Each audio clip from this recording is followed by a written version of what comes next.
वर्तमान समय ओलीवुड जगत में खेलीगला शोकर छाया आउ नाहांती आल्बम क्वीन बा आल्बम जगतर चुलबुली नायिका अभिनेत्री दीपा साहू अनेक दिन धरी से जरायु कर्कट रे पीड़ित थिले। अवस्था गुरुतर थिबारु तांकु घरोई हॉस्पिटल रे भर्ती करा जायथिला।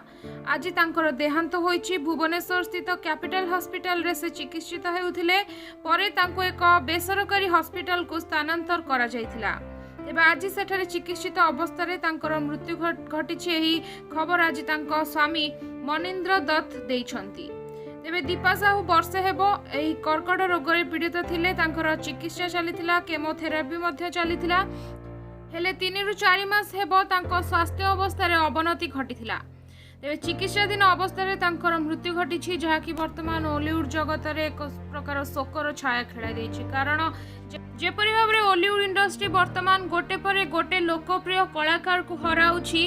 अभिनेता विजय महांती हुअंतु किंबा दीपा साहू समस्ते अनेक लोकप्रिय एवं अल्प बयस एपरि एक देहांत खबर समस्त को वर्तमान स्तब्ध कर देछि। सारा ओलीवुड रे खेली जाइछि शोकर छाया। तेबे आम चैनल तरफ एही ओलीवुड रो आल्बम क्वीन बा अभिनेत्री जनक आत्मार सद्गति निमंते प्रभु जगन्नाथ निकट में एतिकी प्रार्थना करुछु। तेबे आपण मानक अभिनेत्री दीपा साहू अभिनय केमिति लगे हमकु कमेंट करंतु।